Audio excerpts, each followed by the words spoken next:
ماں باپ جب کسی کام کو حکم دیں یا کسی کام کے بارے میں کہیں، وہ اگر تجھے پسند نہ آئے، تجھے گوارا نہ ہو، تجھے اچھا نہ لگے، تو ہوں کہہ کے ان کی بات کو نہ ٹال دینا۔ اگر ایسا کرے گا تو دوسرے مقام پر اللہ تعالیٰ ارشاد فرماتا ہے کہ ہم تمہارے اعمال کو تباہ و برباد کر دیں گے۔ اور انہیں نہ جھڑکنا، یعنی وہ تم سے کچھ طلب کریں تو انہیں ٹوکنا نہیں، منع نہ کرنا، یہ نہ کہنا کہ ہمارے پاس نہیں ہے۔ اگر یہ کہے گا تو اللہ تعالیٰ کا باغی کہلائے گا۔ اور ان سے تعظیم کی بات کہنا، یعنی عزت کے ساتھ پیش آنا، ان کی تنہائی میں بھی اور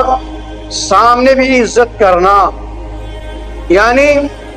اگر ان سے بات کرنی ہے تو سر جھکا کر، نظریں جھکا کر، ادب کے دائرے میں بات کر، تیز سختی بلند آواز سے ہرگز کلام نہ کرنا۔ اور اگر تو ان کے پیچھے بات کرے تو ان کا نام لے کر کے بات نہ کرنا کہ یہ ادب کے خلاف ہے، اگر کرے گا تو بے ادب کہلائے گا۔ اس کے ساتھ ساتھ اپنے رب کی عبادت کر، یعنی والدین کے ساتھ محبت سے پیش آ، ان کے حق کو ادا کرتا رہے، اور پھر تو اپنے رب تعالیٰ کی عبادت کر، یہ جان کر کہ تیرے رب کے سوا کوئی دوسرا پوجا کے لائق نہیں ہے، تو رب تعالیٰ کی بارگاہ محبوب و مقبول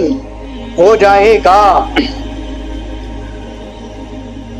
دوسری آیت کریمہ کے اندر اللہ رب العزت کا ارشاد فرمان علی شان ہے، ترجمہ کنز ایمان، اور ان کے لیے عاجزی کا بازو بچھا نرم دلی سے اور عرض کر، اے میرے رب تو ان پر رحم کر جیسا کہ ان دونوں نے مجھے چھٹپن میں پالا۔ آپ کو معلوم نہیں ہے کہ آپ کو آپ کے والدین نے کیسے پالا، مگر جب آپ کے خود اپنے بچے تولد ہوئے تو آپ اپنے بچوں کو کیسے پالتے ہیں، بس اس سے ہی سمجھ لیجئے کہ ایسا ہی ہم کو بھی ہمارے ماں باپ نے پالا ہے، اور ان سے محبت کے ساتھ پیش آؤ۔ مفتی نعیم الدین مراد آبادی علیہ رحمہ فرماتے ہیں،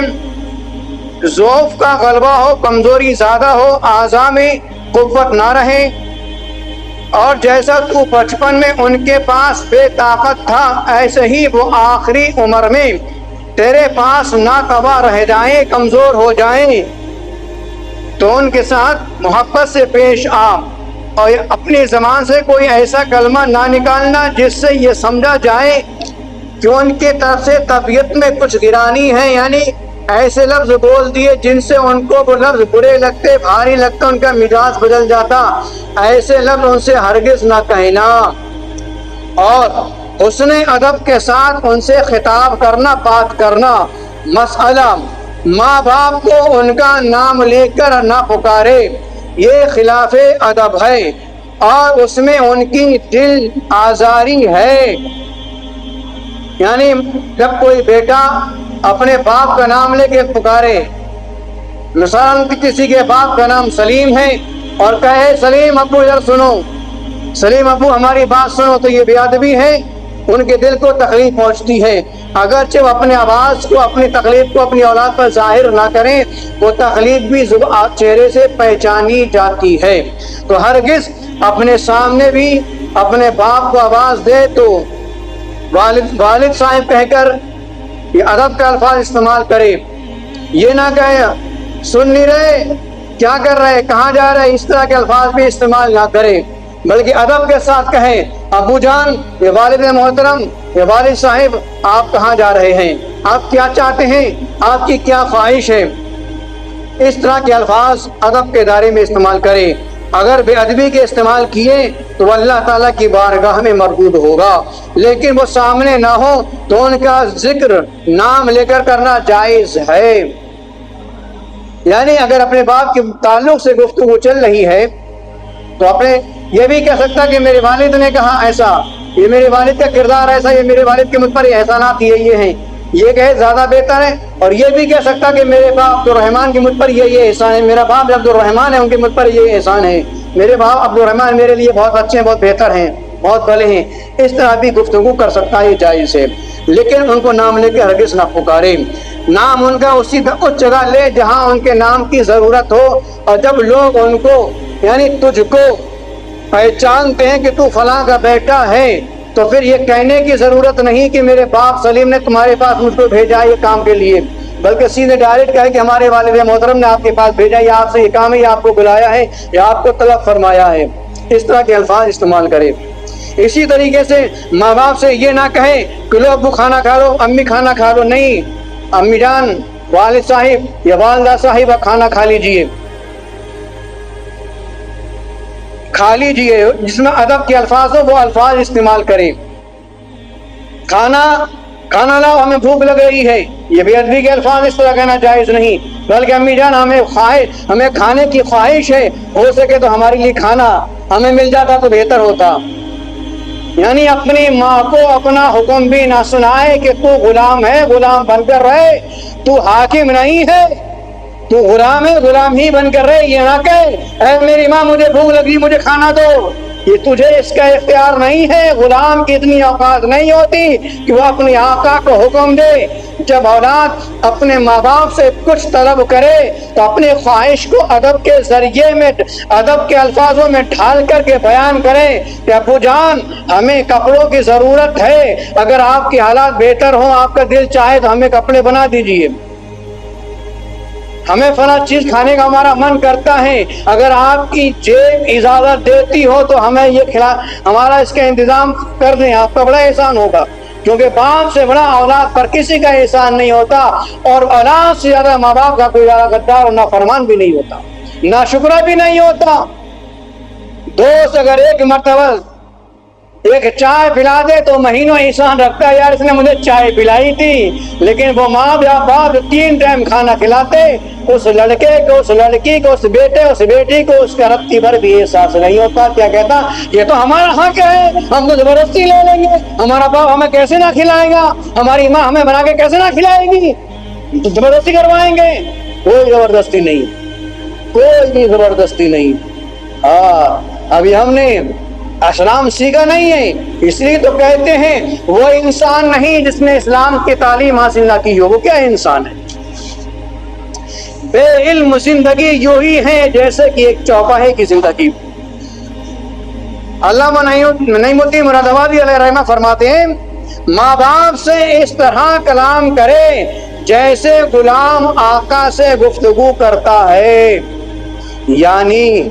نرمی و تواضع الفاظ استعمال کرے، اور ان کے ساتھ تھکے وقت میں شفقت و محبت کا برتاؤ کرے۔ یعنی وہ کام کاج سے، باہر سے، پردے سے، کام سے آئے ہیں تو گھر میں جب آئے تو اولاد کو چاہیے کہ ان کے پاس پیار سے بیٹھ جائے، آگے جب بیٹھ جائے ان سے حالات پوچھے، ابو جان خیریت سے ہیں، دن صحیح گزرا، آپ کی طبیعت ٹھیک ہے، پھر اس کے بعد پانی کو پیش کریں، اور پانی پیش کرے جب کہیں لیجئے ابو جان اس پانی کو نوش فرما لیجئے، یہ پی لیجئے، جو الفاظ آپ کو آتے ہیں ادب کے دائرے میں۔ اس کے بعد ان سے پوچھئے ابو جان کہیں آپ کو تھکاوٹ تو نہیں، آپ پورے دن آپ نے کام کیا ہے، آپ تھک گئے ہوں گے، آپ لیٹ جائیے، آپ آرام کیجئے، میں آپ کے قدموں کو دبا دیتا ہوں، میں آپ کے پیروں کو دبا دیتا ہوں، میں آپ کے سر کی، آپ کے بدن کی مالش کر دیتا ہوں۔ اللہ اکبر۔ جب اولاد یہ کہے گی، یہ اس کے اولاد پر اس کے ماں باپ کا یہ حق ہے کہ جب ماں باپ کام کاج سے باہر پردے سے یا کام سے واپس آئیں تو ان کی خدمت میں یوں حاضر ہو جائیں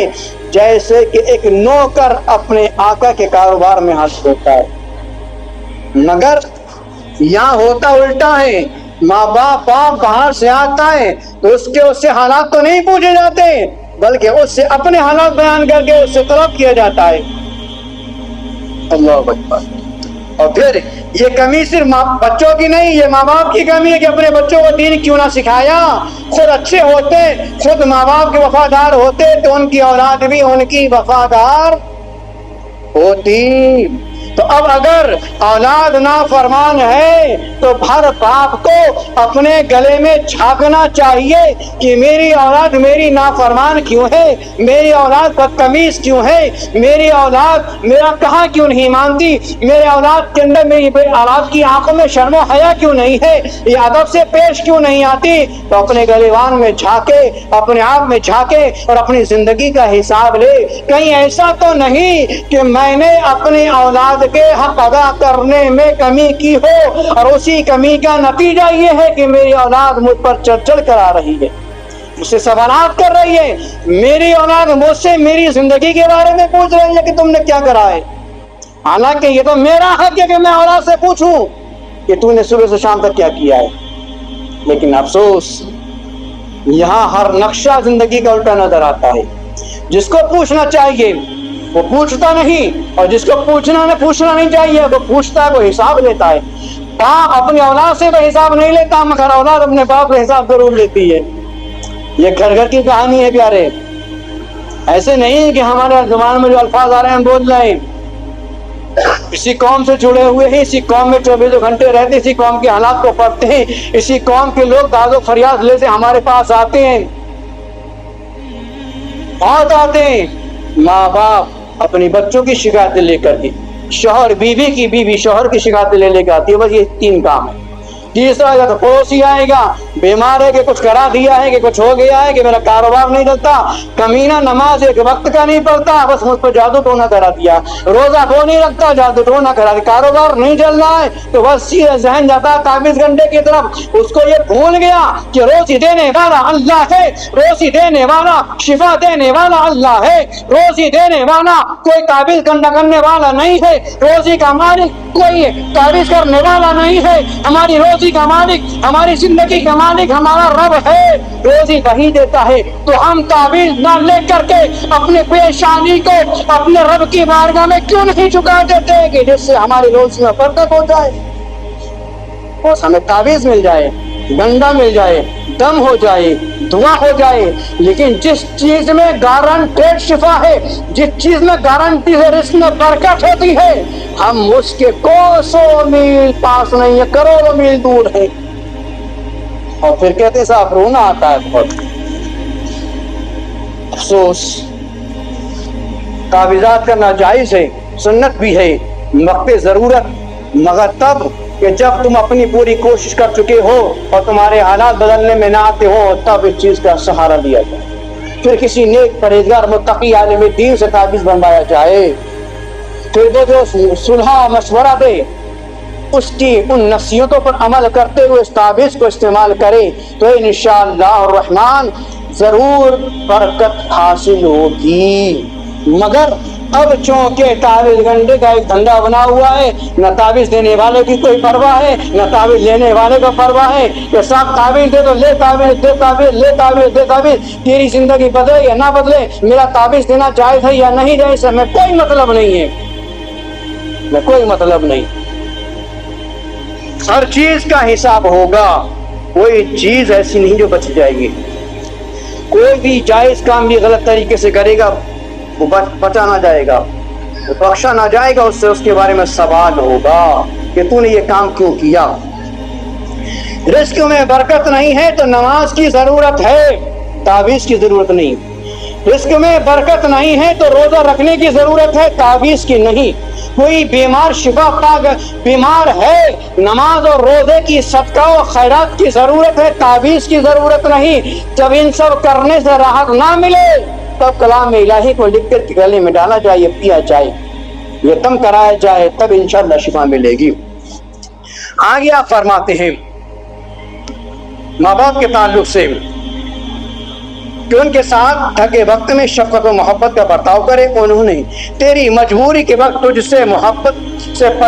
محبت سے پالا، اور جو چیز انہیں درکار ہو، ضرورت ہو، وہ ان پر خرچ کرنے میں بخیلی نہ کرے۔ مدعا یہ ہے کہ دنیا میں بہتر سلوک اور خدمت میں کتنا بھی مبالغہ کیا جائے، لیکن والدین کے احسان کا حق ادا نہیں ہو سکتا۔ اس لیے بندے کو یہ بارگاہ الہی میں ان پر فضل و رحمت فرمانے کی دعا کرے اور عرض کرے، اے رب میری خدمتیں ان کے احسان کی جزا نہیں ہو سکتی، تو ان پر اپنا کرم کر کے ان کا احسان کا بدلہ انہیں عطا فرما دے جو ان کے احسان مجھ پر ہے۔ اسی آیت کریمہ کے تحت فرماتے ہیں، اس آیت سے ثابت ہوا کہ مسلمانوں کے لیے رحمت و مغفرت کی دعا جائز اور اسے فائدہ پہنچانے والی ہے۔ مردوں کے لیے، مردوں کے ایصال ثواب میں بھی ان کے لیے دعائے مغفرت ہوتی ہے، لہذا اس کے لیے یہ آیت اصل ہے، بنیاد ہے کہ مسلمان کے لیے دعائے مغفرت کرے۔